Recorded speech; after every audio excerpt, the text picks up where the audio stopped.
एक प्रसंग आता है बड़ा सुंदर, और वो प्रसंग ऐसे है कि सब सखियां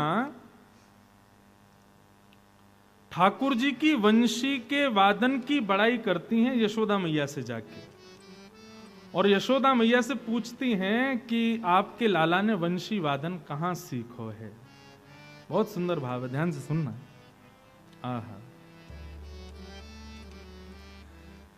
विविध गोप चरणेषु विदग्धो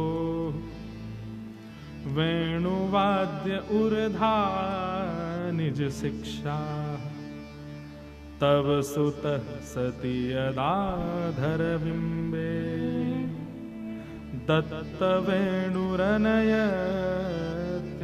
स्वरन जा। गोपियां आज यशोदा मैया के पास गई और मैया से जाकर के इस भाव से पूछती हैं कि हम अपने बच्चों को सिखाना चाहती हैं, लेकिन वास्तविकता में वो वहां गुरु को खोज रही हैं। जा गुरु ने ये बैरनी बंसी बजानी सिखा दी, हमारे घर बर्बाद करवा दिए। सब गोपियां गईं और जाके बोली, मैया एक बात बताओ, तुम्हारो लाला वंशी बहुत मधुर बजावे। हाँ बजावे तो बहुत बढ़िया है। अच्छा तुम्हारे लाला ने वंशी सीखी कहां थे, एक बताइयो। यशोदा मैया बोली कहा करोगी? बोले हम भी अपने बालकन को भेज देंगे, बहू सीख आएंगे, पूरे दिन घर में पड़े रहें, बहू बजानो सीख जाएंगे। तो लाला अकेली बंसी नहीं बजावे होगा, सबरे ग्वाल वाल मिलके बजाए करेंगे। यशोदा मैया बोली तो याद है बढ़िया, तो और वाद्य सिखवाओ, हमारा लाला वंशी बजाए, मधुमंगल करताल बजाए और श्रीदामा मृदंग बजाए, तब आनंद आवे। लेकिन गोपियां तो ये भाव जानना चाह रही हैं कि ठाकुर जी वंशी सीख के कहां से आए। तो वेणु गीत, युगल गीत में वर्णन है, माता यशोदा कहती हैं वेणु वाद्य उर्धा निज शिक्षा। बस सही पूछो गोपी तुम मानोगी नहीं, लेकिन मेरे लाला ने कोई से वंशी नहीं सीखी, ये वाकई खुद की शिक्षा है, वाने खुद सीखो है बजानो। अब एक भाव में तो ये था कि गोपियां पूछती हैं कैसी वंशी किससे वंशी बजाना सीखा। अब दूसरे श्लोक में गोपियां वर्णन कर रही हैं कि ठाकुर जी वंशी बजाते कैसे हैं। साधारण भाव नहीं है भागवत के, कितनी सुंदर बात कहती हैं कि सवन सस्तधुपधार्य सुरेशा सक्र सर्व परमेष्ठि पुरोगा, कवय आनत कंधर चित्ता कश्मलम ययुरने तत्व। आहा इतनी सुंदर बात। बोले लाला कैसी वंशी बजावे? बोले कवय आनत कंधर चित्ता कश्मलम ययुर निश्चित तत्वा। अब दूसरे श्लोक का जो वर्णन है ना, जो प्रथम श्लोक कृष्ण है, दूसरा श्लोक किशोरी जी हैं। एक प्रकार से इसमें प्रश्न उत्तर भी हैं। ठाकुर जी के श्लोक जो प्रथम श्लोक हैं वो प्रश्न के भाव से हैं, और द्वितीय श्लोक जो है वो उत्तर के भाव से, युगल गीत है। और दूसरे श्लोक जो है वो सब श्री जी के स्वरूप में हैं। तो यहां पर श्री जी प्रत्युत्तर दे रही हैं, ठाकुर जी वंशी कैसी बजाते हैं? बोले ठाकुर जी जब वंशी का वादन करते हैं तो उस समय आकाश में ब्रह्मा, शिव, सनकादि, सरस्वती आदि सब देवी देवता कान लगा करके, चित्त लगा करके ध्यान से सुनते हैं। और सरस्वती की तो ये स्थिति हो जाती है, वो संगीत की पुरोधा है, संगीत की उद्गाता है। परंतु जब ठाकुर जी वंशी बजाते हैं ना, तो सरस्वती भी कालम कागज लेकर के बैठती है और ठाकुर जी के द्वारा बजाई गई ध्वनियों को लिखती है और एक नए नाग का निर्माण करती है। सरस्वती जी ने राग का नाम भी बताया, सवनस राग। ठाकुर जी कैसा राग बजाते हैं? बोले सवनस राग बजाते हैं। बोले सवनस राग की विशेषता क्या? बोले प्रातः काल का भैरव राग गाया जाएगा तो भैरव वंशी जब बजाते हैं तो सूर्य प्रकट हो जाता है, सूर्य को लगता है कि अब सुबह का राग बज रहा है, मेरी स्थिति है, मुझे आना चाहिए। लेकिन ठाकुर जी बिहाग बजाते हैं तो चंद्रमा प्रकट हो जाता है, बोले अब रात का राग बज रहा है, मुझे आना है सेवा में। लेकिन ठाकुर जी जब वंशी बजाते हैं तो चंद्रमा और सूरज दोनों आकाश में प्रकट हो जाते हैं और विचार करते हैं ये भैरव बज रहा है कि विहाग बज रहा है। मतलब कोई बेसुरा कंसुरा नहीं, सूर्य चंद्रमा में ये होड़ लगी है कि ये अब मेरे को सेवा में जाना है कि तुझको जाना है। दोनों की स्थिति समझ नहीं पा रहे हैं।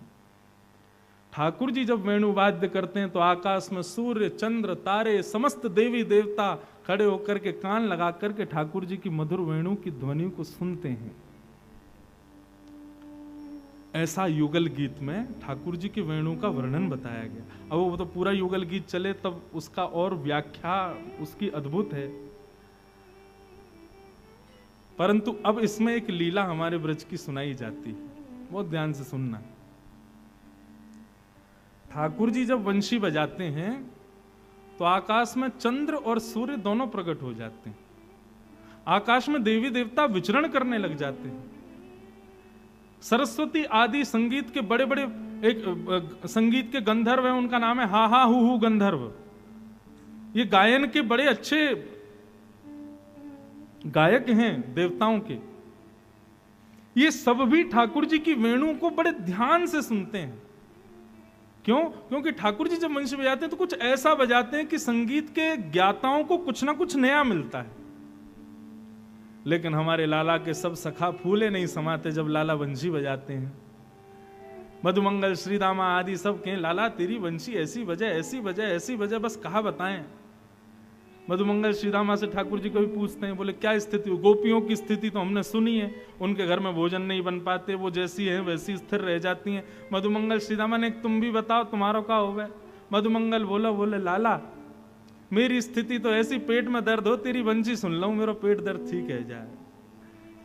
श्रीदामा बोले लाला मुझ को नींद नहीं आवे, लेकिन तेरी वंशी सुनू तो मुझ को नींद आ जाए। तन सुखा मन सुखा धन सुखा, ये तीन और हैं ठाकुर जी के सखा। तन सुखा से पूछी तो को कहा मिले? वो लाला मुंह को तो भूख लग आवे तेरी वंशी सुन के। और ठाकुर जी आनंदित हो रहे हैं उनकी बात सुन के, पर इस भाव का बड़ा अभिमान करते हैं सब सखा।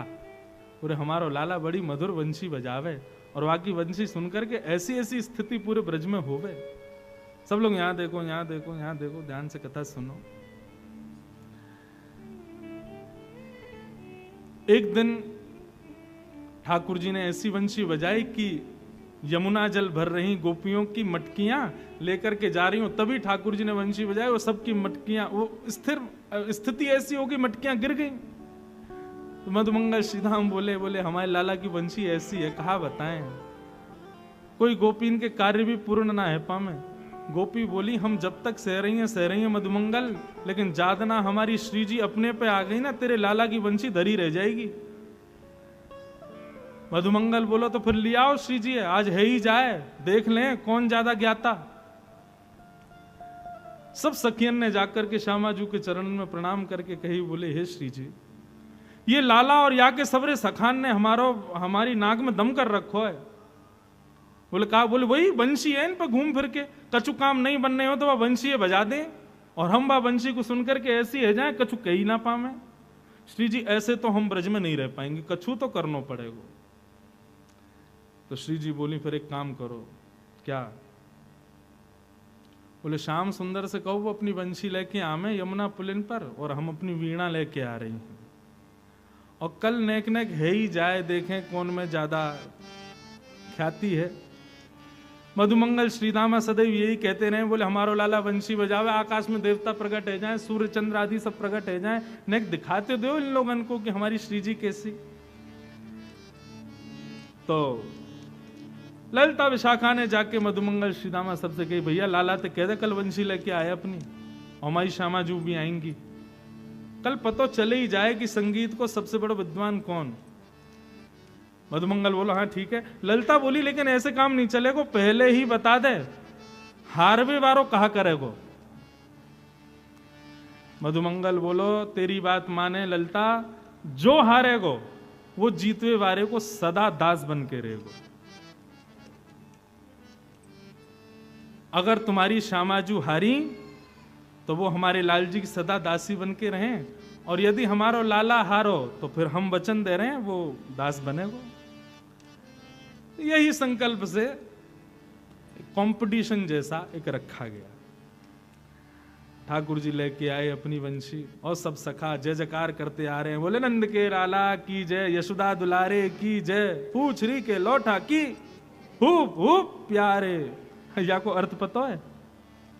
ठाकुर जी ने जब गिरिराज जी धारण किए तो गिरिराज जी अब इकन्नी उंगली पर धारण किए। हम लोग चित्रण में देखें कि गिरिराज जी टिक गए, लेकिन गिरिराज जी जब इकन्नी उंगली पर धारण किए तो वो थोड़े थोड़े ऐसे हिल रहे, कभी यहाँ को कभी वहां को। इस पर भी हमारे अष्ट सखा पद गाते हैं, कान्हा कुंवर के कर पल्लव पर मानो गोवर्धन नृत्य करे। श्री गिरिराज जी नृत्य कर रहे हैं और जैसे ही गिरिराज जी एक तरफ को झुके तो सब ग्वाल वाल अपनी छड़ी लगावे और जैसे वो कहते हैं जोर से जोर लगाओ, क्या बोलते हैं, होइसा, क्या बोलते हैं, हाँ, जोर लगा के हैसा। ऐसे ही हमारे सब ग्वाल वाल अपनी छड़ी को स्पर्श करा के हुप हुप अब ऐसे ऊपर को करें, इतने में ही ठाकुर जी संभाल लें, बोल जय हो प्यारे। तो इसलिए कहते हैं बोल पूछरी के लौटा की हुप हुप प्यारे। ये हमारे ब्रज को ही है, बाहर के लोग ना बोल पाएंगे, श्री जी वारे तो जाने ही ना है। तो सब जय जयकार करते आए। ठाकुर जी भी इतराते भय उमड़ घुमड़ करके अपनी वंशी लेकर के आए। सब सखियां सामने बैठी हैं। श्री जी एक तार को झंकृत करती जा रही हैं। क्यों? बोले क्योंकि वंशी बजते ही सब बेहोश रह जाएंगी। तो श्री जी की तार की जो झंकार है वो सब गोपियों को बचा रही है, वो सब सखियों की हृदय की स्थिति को वश करके बैठी है। और ठाकुर जी ने बजानी प्रारंभ करी वंशी। जैसे ही वंशी प्रारंभ हुई महाराज, ब्रजमंडल में आधे आकाश में अंधियारी, आधे आकाश में उजारो, सूर्य चंद्र प्रकट हो गए। मेघ के राग बजामे तो एक जगह वर्षा हो रही है, राग कुछ ऐसे बजामे तो मानो जैसे दीप प्रज्वलित हो रहे हैं। ठाकुर जी के रागों को देख करके समस्त राग रागनियां आकाश में प्रकट हो गए। प्रकट होकर के सब हाथ जोड़ने लगे, जय हो जय जयकार करने लगे। मधुमंगल श्रीदामा फूले नहीं समा में उछल उछल करके जय जयकार करें, जय हो हमारे लाला की। देखो कैसी वंशी बजा रहा है, आकाश में देखो सूर्य चंद्र प्रकट हुए, सब देवी देवता प्रणाम कर रहे हैं, हमारे लाला के आगे सब नतमस्तक हैं। ठाकुर जी ने खूब देर वंशी बजाई। गोपीन को मूर्छा तो आवे, लेकिन श्री जी की वीणा की एक झनकार उनको बचा रही है। जैसे ठाकुर जी ने वंशी को नाद विश्राम कियो, मधुमंगल बोलो ओरी ललता, अब या के आगे भी कछु कोई बजा सके? हम तो कह रहे हैं या बात को यहीं पूर्ण करो, तो को भी बहुत काम होंगे, हमको भी बहुत काम है, हम भी जाएंगे।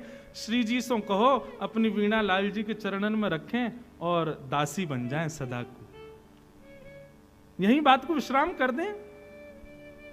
ललता बोली ऐसे काम ना चलेगा, हमारी श्री जी बजाएंगी और सुनो अब तुम कान लगा के। ठाकुर जी बैठे हैं, सब सखा बैठे हैं। सामान्य हो गया मौसम, सूर्य चंद्र आदि सब स्थिर हो गए, सब चले गए, देवी देवता भी सब व्यवस्थित हो गए। और किशोरी जी अपने भाव में आती हैं। जैसे ही वीणा को अपने हाथ में धारण करके अपने एक हाथ से जैसे ही झंकृत करती हैं, एक झंकार होते ही आकाश में सूर्य चंद्र पुनः प्रकट हो गए, सभी देवी देवता प्रकट हो गए। यमुना जल में समुद्र के भांति लहरें उठने लगी, पृथ्वी पर भूचाल आने लगा, पृथ्वी हिलने लगी, डामाडोल हो गई। एक झंकार होने मात्र से किशोरी जी ने एक झंकार के बाद जब दूसरा स्वर लगाया तो स्थिति ये हुई कि आकाश में ब्रह्मांड का भेदन हो गया। सभी देवी देवता धड़ाम से पृथ्वी पर गिरे और गिर करके हाथ जोड़ने लगे, श्री जी नूतन प्रलय हो जाएगा, आपके आगे नतमस्तक होकर प्रणाम करके निवेदन कर रहे हैं। इससे आगे की स्थिति इस सृष्टि की नहीं है आपको सुनने की, आप कृपा करके इस वादन को यहीं विश्राम करो।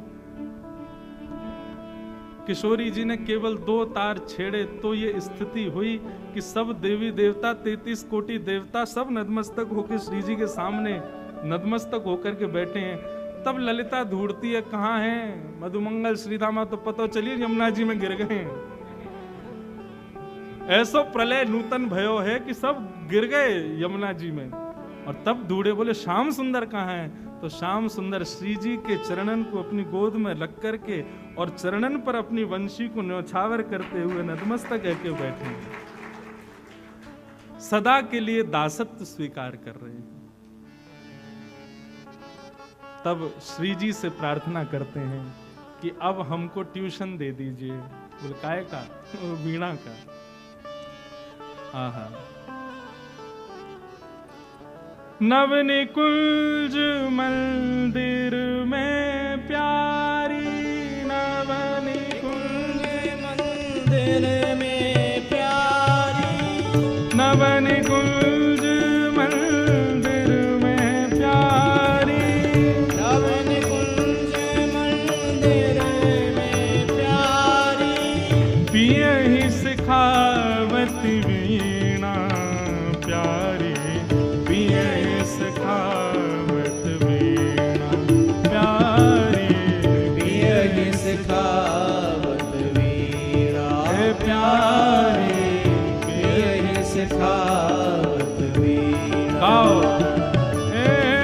नवनिकुंज मंदिर में प्यारी, नवनिकुंज मंदिर में प्यारी, पियहि सिखावत वीणा प्यारी, पियहि सिखावत वीणा प्यारी, पियहि सिखावत वीणा। श्यामा जो पियहि सिखावत वीणा, श्यामा जो पियहि सिखावत। बोलो युगल बिहारिणी बिहारी सरकार की।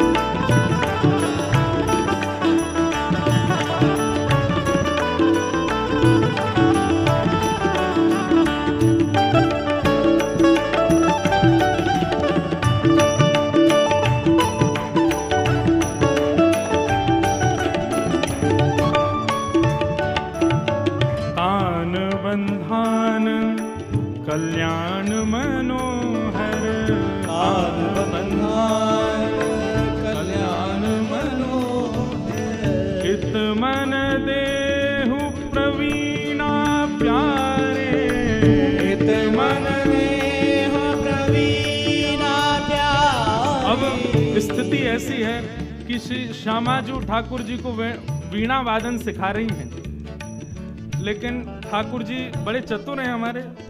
किशोरी जी कह रही हैं ऐसे पकड़ो, दूसरा हाथ ऐसे रखो, ऐसे बजाओ, ऐसे स्वर साधो, लेकिन ठाकुर जी जानबूझ करके गलत बजा रहे हैं। श्यामाजू कह रही हैं इतमन देहु प्रवीणा, अपना मन लगाओ, मन लगा के सीखो। ठाकुर जी बोले हमसे बज ना रहो, आप एक काम करो, अपनी वीणा छोड़ो, हमारे संग आके न हमारे हाथन को साध के न बढ़िया से बताओ कैसे बजाना है।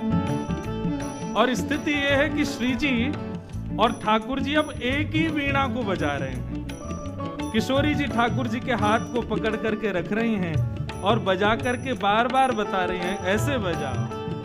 तान बंधान कल्याण मनोहर, तान बंधान कल्याण मनोहर, हित मन देहु प्रवीणा प्यारे, हित मन देहु प्रवीणा प्यारे, नवनिकुंज मंदिर में प्यारी, नवनिकुंज मंदिर में प्यारी, पियहि सिखावत वीणा प्यारी, पियहि सिखावत वीणा प्यारी, पियहि सिखावत वीणा प्यारी, पियहि सिखावत वीणा प्यारी, पियहि सिखावत वीणा।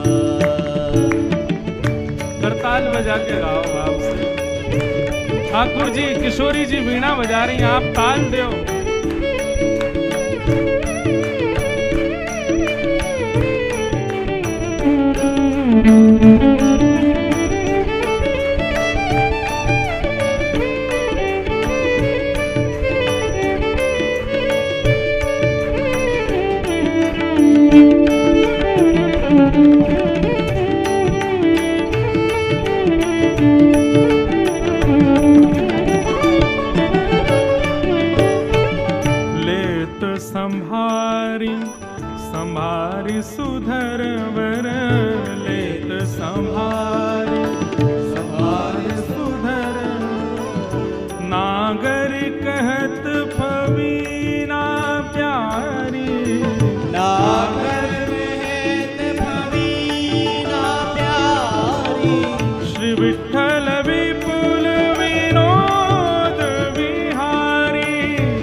ऐसे लालजू हमारे श्री जी से वीणा सीखवे के काजे अब रोज जावे लगे हैं और किशोरी जी उनको वीणा सिखाती।